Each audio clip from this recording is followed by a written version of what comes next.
Alright, welcome back. Hope everyone's having a lovely day, a lovely night wherever you're from. And real quick, before we get started, I want to give a lovely shout out to the channel members on this channel. So thank you so much to these lovely commanders here that you see on screen. Thank you guys so much for choosing to support me even further.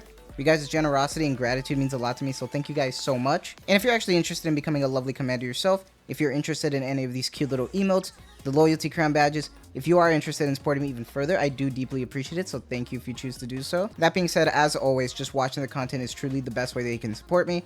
Liking, subscribing, commenting. I love talking to all of you. I really do. I try to respond to everybody, and it's nice having a conversation with everybody. It makes it feel like I'm not just talking to, like, you know, a microphone, so it's great. So thank you guys. And for today's video, just like the title says, it's been about a week now since Rosanna's banner came out. We've seen the solo raid stuff. We've seen some tier list consensus. We got a good idea of how she is, how she works with Sakura, how she works by herself. A lot of interesting things with her. So I decided finally to do this video, you know, especially before summer comes to an end. And if you're new to this channel and you don't know how this series works, typically I like to break this type of video down in 3 different ways. Number 1, I like to talk about income and timing. That's going to be kind of subjective based on everybody's income, but I also like to talk about what might be next on the horizon if you're still on the fence about pulling for Rosanna. Then I like to talk about the waifu aspect of it all. Now that's all subjective. Everyone has a different taste in waifu. You know, it's completely subjective, but I do like to talk about it just because there are some, you know, people who just want to know if they'd rather pull for waifu or not. You know, waifu over meta is something that I always say is the priority, but I understand that some people also want to consider the meta aspect for these type of games, which I understand, which goes to my final topic, which is also talking about the meta perspective of that character. So let's get started, and first things first, income.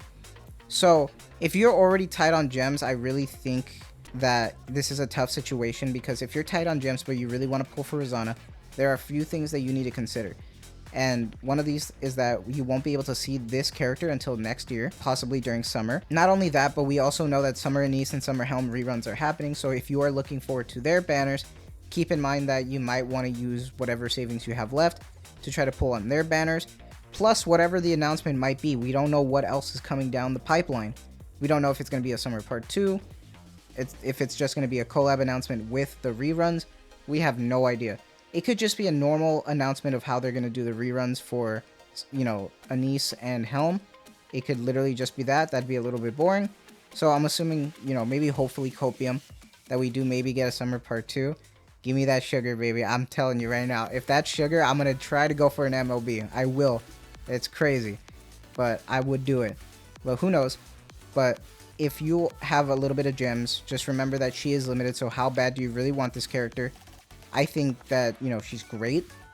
There is a lot of unique things that you can really do with Rosanna. I've seen a lot of people take advantage of her burst to try to put her in different teams, even if you don't have Sakura.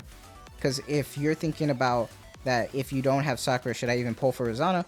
I feel like her burst is what really kind of helps make these unique different teams that I'm seeing a lot of content creators make. So I think that's another way to look at it.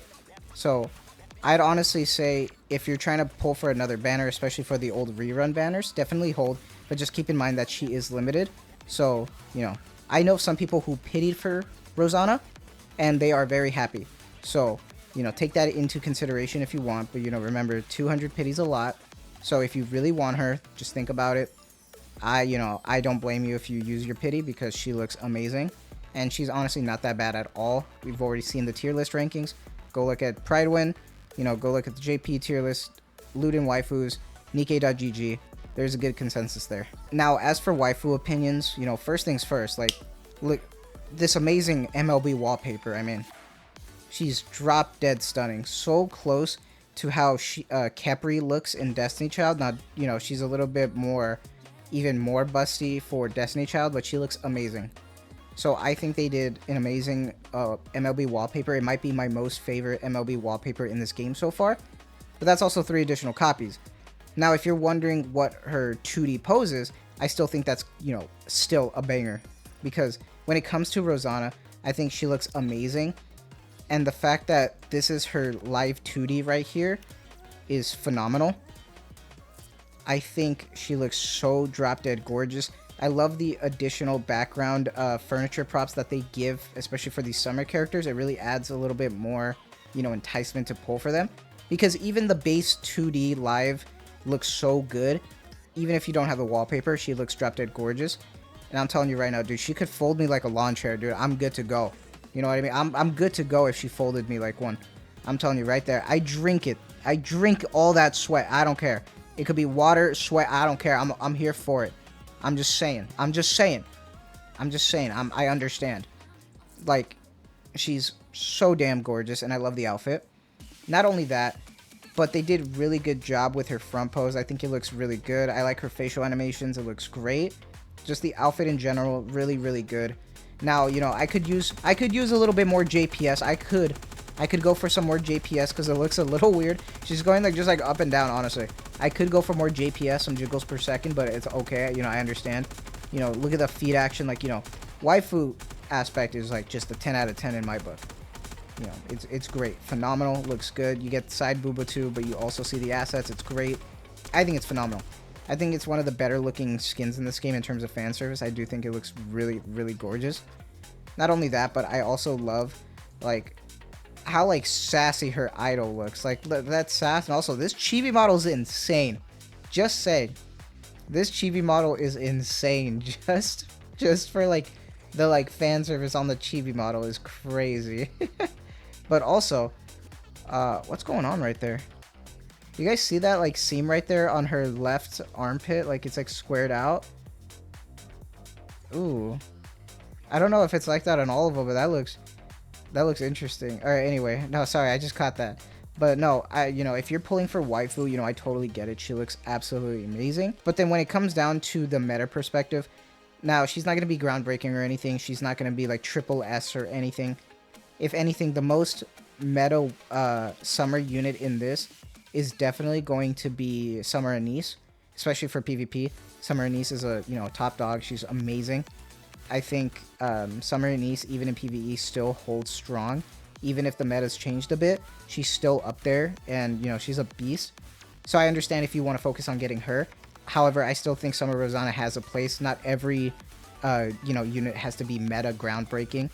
I still think she has a purpose, and I honestly think that even if you don't have Sakura and you want to get Rosanna, I definitely think you should get Rosanna, because one thing that's a lot of people are taking advantage of is that even though her skill 1 is useless if you're not using, you know, against boss parts with Sakura, you still get all of her burst, and you also get half of her skill 2. That being said, her skill 2 kind of sucks anyway, just because she doesn't actually do that much, you know, final attack, because she's a supporter AR. Now, that being said, her burst skill Onda Grande affects all allies, and yes, there's the sustained damage thing. However, affects all enemies, the damage taken going up. That's what's really key with making some unique teams, especially with Snow White, to make sure you get that critical one-shot. If you pair her with Rosanna, you can do some cool, interesting things. Seeing some more unique stuff from, you know, a lot of other content creators using Rosanna. Even you guys talking about how you guys are using Rosanna in solo raid is really, really cool without Sakura. You know, it's cool to see. So I definitely think that she has a place, not necessarily in the meta, but just as a really good Team 4, Team 5. Even if you're new, I think she's still a good unit to have right now. And I feel like, especially for her looks, she's just, you know, gonna be great. I don't think she's gonna, like, you know, fizzle away from, like, Nikke in general. If we're talking about fizzling out, that's definitely Neon Blue Ocean, whose kit is just not redeemable in any way, which is unfortunate. But I definitely think that Rosanna has her place, and I definitely think it's worth pulling, honestly, especially for a limited character. Who knows when we're gonna start getting more sustained damage Nikkes, so Rosanna can support them even more. So that's gonna be cool to see, right? But for now, that, you know, we can only rely on her and Sakura and technically Viper if you have her phase 3 treasure, but that's a whole nother thing. But, you know, overall, I think she's still great. I definitely think, you know, outside of everything, I do think she's really worth pulling. However, if you're holding true, you're holding strong, because you're saving all your research, you know, all your stuff for, you know, Summer Anise or Summer Helm, I totally get it. I'm still debating if I even want to pull for Summer Helm. I need Summer Helm. Debating if I want to just save, like, you know, to get a copy. However, if they announce Summer Part 2 and Sugar's in there for sure, then I might just have to do it. I might have to just, you know, maybe pity a Summer Helm copy and then just try to get that MOB sugar. It might have to happen, but we'll have to see, right? But other than that, that's gonna be it for me. Let me know if you actually ended up getting Rosanna. What is your guys' thoughts like overall with her waifu meta wise? Let me know what your guys' thoughts are. I'm honestly happy with how she turned out, even if she's not like super groundbreaking or anything. I think she's still in a really good spot. Looks and kit wise, I think, you know, they did it perfectly. Honestly, it could be a lot worse, so I'm happy with how it turned out. But that's gonna be it for me, so I hope you guys have a lovely day, a lovely night wherever you're from, and as always, please stay tuned for the next one. Goodbye.